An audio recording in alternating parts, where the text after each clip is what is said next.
Mr. Chairman, we thank the Presidency for the prompt convening of the meeting in connection with Israel's strike on Qatar at the request of Algeria, supported by Pakistan, Somalia, France, and the United Kingdom. We are grateful to the Deputy Secretary-General of the UN, Rosemary DiCarlo, for the briefing. We have carefully studied the position of the Qatari side, set forth in the letter circulated on September 9th. We are confident that detailed assessments of what happened will be given by the Prime Minister and the Minister of Foreign Affairs of Qatar. We welcome your participation in the meeting, Mr. Prime Minister, as well as the participation of the Minister of Foreign Affairs of Jordan, Ayman Safadi, and Dr. Anwar Gargash, as well as other participants. Mr. Chairman, the Russian Federation resolutely condemns the attack carried out by Israel on September 9th on a residential complex in Doha, the target of which were announced to be the high-ranking members of the leadership of the Palestinian movement, Hamas, who were there. As a result of this outrageous attack, according to preliminary information, 6 people were killed, including an employee of the Ministry of Internal Affairs of Qatar, and subjects of the emirate were injured. Extreme concern is caused by the fact that the Israeli Air Force struck a quarter of the Qatari capital, where foreign embassies are located. For example, the Russian diplomatic mission is located 600 meters from the site of the attack. Residential buildings, busy highways, as well as several schools and kindergartens. In other words, the victims of this massive air raid, which was carried out in the midst of the working day at 3:45 p.m. local time, could have been a much larger number of completely innocent people, including our and your colleagues' diplomats, their wives and children. A gross violation of the sovereignty of the state, as well as the creation of a serious threat to the security of peaceful residents, cannot have any justifications. We fully share the assessments of the UN Secretary-General on the inadmissibility of the Israeli attacks on Qatar, which represent an encroachment on the territorial integrity of an independent state.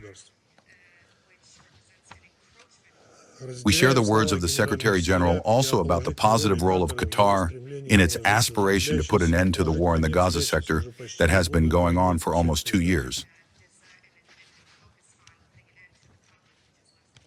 The special cynicism lies in the fact that Doha, as one of the key mediators between the Palestinians and the Israelis over the past months, has been conducting tireless work to stop the bloodshed in Gaza and the release of detained persons. The leadership of Hamas, according to the information received, was ready to go for the conclusion of such agreements, and it was precisely at the moment of the missile shelling on September 9th that the leadership of the movement was discussing in Doha the next proposal of the U.S. Special Envoy, Stephen Witkoff. Thus, the strike was inflicted not only on Qatar as a sovereign state, moreover not involved in the Arab-Israeli conflict, but also in general on the efforts of the mediators, on the very possibility of a diplomatic solution to the Palestinian-Israeli conflict.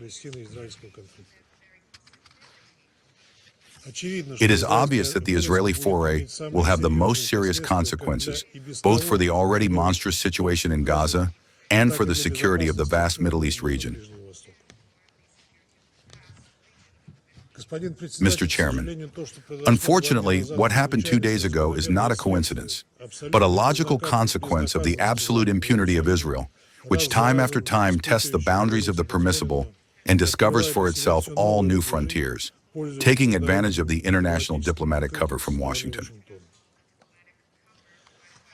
Moreover, the implementation of Israel's arbitrary forceful actions is camouflaged under slogans about imaginary threats to the security of the Jewish state from the so-called 7 fronts.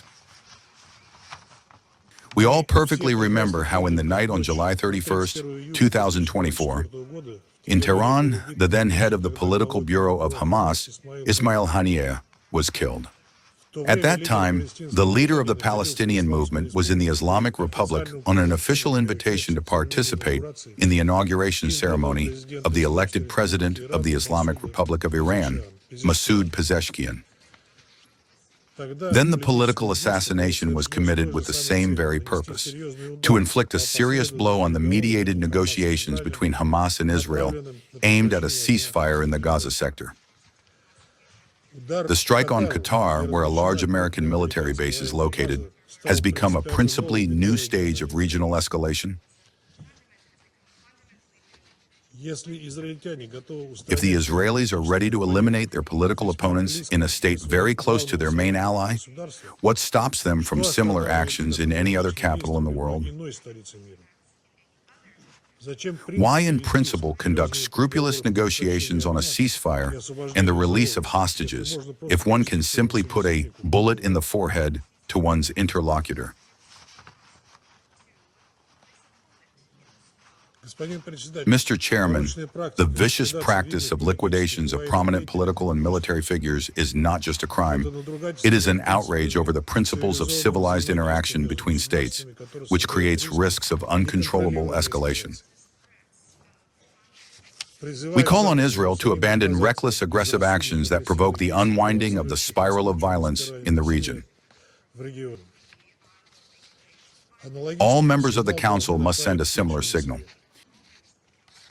It seems that for everyone, it is already obvious that the installation declared by Washington on the so-called quiet diplomacy not only does not yield results, but is fraught with new loud explosions in an atmosphere heated to the limit.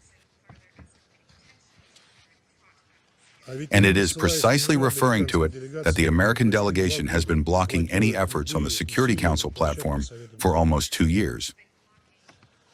It is difficult to say what other thunder must strike for Washington to finally realize that multilateral diplomacy within the framework of the Council is not just not an obstacle, but the only and extremely important tool in the current conditions, necessary in order to turn the situation on the ground.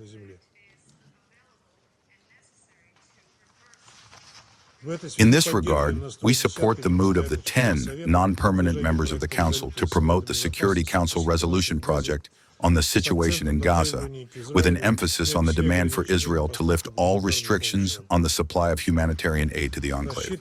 We hope that this product will also include a call for a ceasefire, without the establishment of which the correction of the humanitarian situation in Gaza is simply impossible. We are convinced that the adoption of the resolution will become an important and effective measure on the path to alleviating the sufferings of the Palestinian people. Mr. Chairman, in conclusion, we would like to once again express solidarity with the leadership and people of Qatar who have come under fire from the belligerently minded military political cabinet of Israel.